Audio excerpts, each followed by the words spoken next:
Um, I remember the political gut punches, and there were moments that I could not believe of what was happening in America, and they ran contrary to the ideal of America that I had been raised with, but they also defied logic and reason. Um, throughout my whole lifetime, I've seen a lot of riots and I've seen assassinations when I was a kid. Um, but this is different things, But what shook America, even though this particular portion happened before I was a kid, the first big political development in America that shocked everyone was when Ronald Reagan was elected. He was a Hollywood actor, and of course the guy that did this article said that he didn't particularly care for Reagan as an actor because he basically states he wasn't a very good one, and he was basically also referred to him as a boob, whatever that means. At the time, this guy was just out of college. He did not really understand the darker forces that were behind the election. The racism and greed, the anti-government ideology that was really just a formula to enable the richest among us to make more more and more the most racist states to chart their own course. Now Reagan, of course, had offered a benign face to these changes. When the GOP was taken over by the hard repug side in the 1990s by men like Newt Gingrich and Tom DeLay, and the contract with America turned into a scorched earth campaign that deliberately left Washington dysfunctional because an inert government is the next best thing to having no government at all. It was a shock all over again. The extremism of the repugs was getting worse and worse. The nation's divisions kept growing deeper and deeper. Now we hit the point of Bill Clinton's presidency. Even the administration of Bill Clinton had bought into policies that made inequality worse, and they offered up the coded racism of welfare reform, beefing up police forces, and scolding Sister Soldier. We were basically Clinton's administration was Reagan light throughout, and we thought that we were just doing smart political triangulation, and that the goodness in the hearts would prevail.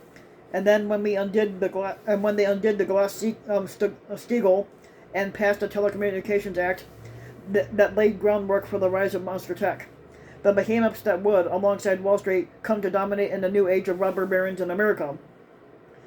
When Al Gore won the popular vote, but he lost the election to George W. Bush thanks to a dubious, high political call by the U.S. Supreme Court, that too was a fucking gut punch.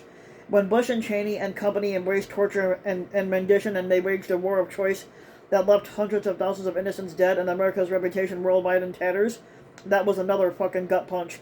And we weren't the country of the greatest generation. Vietnam had already begun to make that clear. But this was war crimes level stuff, and somehow they all got away with it. Then came the election of the squatter Donald Trump, another one in which the person who got the most votes, one of the most highly qualified candidates in our history, was defeated. This was Reagan times 1,000. Instead of a plastic face from Hollywood, we got a corrupt sleazebag known to every New Yorker and to television audiences everywhere as one of the dregs of humanity. We saw him embrace the help of one of our greatest enemies to get elected. We heard him lie nonstop, and we watched in disbelief as he lost the popular vote but won the Electoral College. The gut punches came more rapidly during the Trump years. He told basically there was 30,000 lies plus told: the Muslim ban, Charlottesville, the Russia cover-up, firing Comey, the Mueller report, and the clear obstruction case against the squatter. The bar cover-up of that, the one impeachment of Ukraine and a second impeachment, and then the big lie in January 6, along with hundreds of thousands of dead that were dead from a needless public health catastrophe. And for the first time in our history, there was not a peaceful transfer of power following a U.S. presidential election. And this is not to say that America has been as advertised, but there was a sense that progress could be made. Deep divisions led to a civil war, but at least in the end, slavery was ended. Progress was made for women and people of color, and while that progress was agonizingly, appallingly slow, there was the Voting Rights Act, the steps forward won by the movements for civil rights and equal rights for women. Our system was fraught with problems, but you had a sense that many were being addressed, and at least to some degree.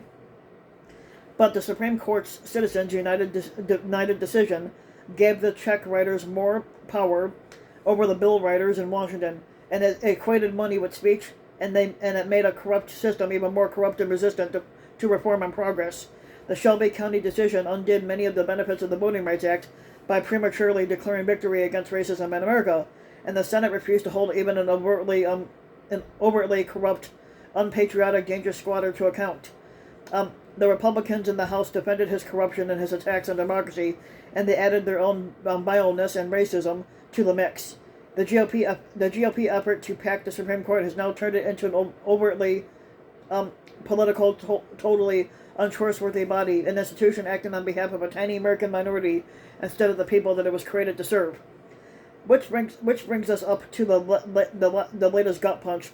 Listening to the SCOTUS hearings on Mississippi's efforts to effectively ban abortion, it was clear that decades of efforts by the GOP extremists to pack the Supreme Court so as to advance a religious agenda opposed by the majority of Americans were about to bear fruit. A fundamental right guaranteed to American women for half a century is about to be taken away. It is about to be taken away by justices who swore under oath that Roe v. Wade was established law, but they were lying so they could undo all this ruling. They did not even have the grace to tread gently around the issue. And from the first moment of the hearings, the case made by Mississippi's Solicitor General and clearly supported by the conservative majority of the court was that Roe haunts America and that they wanted to do it in. Justice Samuel Alito, the most odious of the extremists in the court, sought to justify a reversal by comparing Roe to Plessy v. Ferguson, the decision that provided the foundation for institutionalizing racism in the American South. Justice Sonia Sotomayor, the court's conscience, asked, will this institution survive the stench that this creates in the public perception that the Constitution and its reading are just political acts? I don't see how this is possible. It was chillingly the right question. The answer is clear. And while the court will survive its coming decision on overturning or profoundly narrowing Roe, its standing as an institution that is supposed to be above politics clearly will not. And what the fuck then? After punch upon punch upon punch, what can we fucking expect? The Supreme Court has been compromised. In the decades ahead, the red state America will continue to be disproportionately empowered in the U.S. Senate. And where the Republicans to win the House next year, we can expect more over-the-top, often dangerous behavior. Consider the gut punch of watching House Judiciary Committee Chairman Jim Jordan, our Speaker Kevin McCarthy in action. The GOP agenda of cutting taxes for the rich, which is literally the only major legislative goal, or accomplishment of the last Republican administration, will lead to further inequality. And will abortion still be available to all Americans? Yes, in blue states. Available to those who can afford to travel to access the medical care that they seek, but not the poor, and not to those who have been increasingly victimized in this country for the past 40 years, as inequality has gotten worse and worse. And with this Supreme Court, more and more decisions will be left to the states, and the divide between red and blue, and America will grow ever greater. And there won't be a fucking civil war like there was back in the 1860s, but people of color will increasingly be denied representation that reflects their views, thanks to the fucking pathetic gerrymandering that the Republicans did. Our inability to pass voting rights reform, and the Republicans' efforts to change election laws and procedures to give themselves an advantage. And despite the power of red state politicians, the red state residents will increasingly be second-class citizens, denied not only the right to choose, but if the past few years are any indication, full medical insurance benefits or the protections that science-based policies might afford. The midsection of the U.S. will become a collection of anti-science, anti-history, anti-woman, anti-black, anti-immigrant, anti-federal government bureaucracies, minority-ruled faux democracies, who will still depend on massive inflows of tax dollars from the blue states that they'll nonetheless loathe and resent. It is hard to be fucking optimistic about the future of such a divided America, and we will be weakened, but we will also be diminished. Our divisions will become ever greater impediments to progress, and so will begin the precipitous decline of the United States, and we will not be the shining city on the hill anymore, or the last hope of the world, and we will not even be able to stand up to the growing global threats that we face in today. And following the turning point in our first Civil War, a conflict that reflected many of the same divides that exist to this day, President Lincoln concluded his Gettysburg Address with these following words: "It is for us, the living, rather to be dedicated here to the unfinished work which they who fought here have thus far so nobly advanced.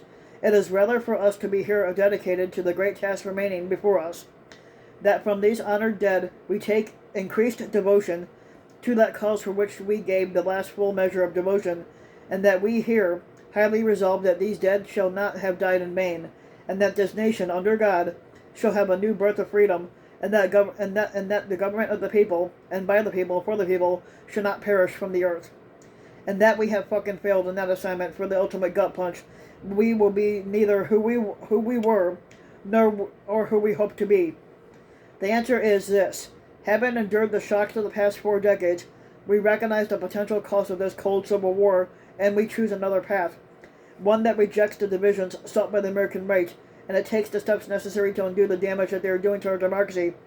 And as President Biden and the Democrats have sought to do, it attends to the business of lifting up and bringing together all Americans with a sense of common purpose and of aspiration that too many of us seem to have forgotten. So if you like the video, give the video a like and subscribe to my channel, RBW King, and also hit the notification bell so that you know if a new video comes out, and thanks for listening.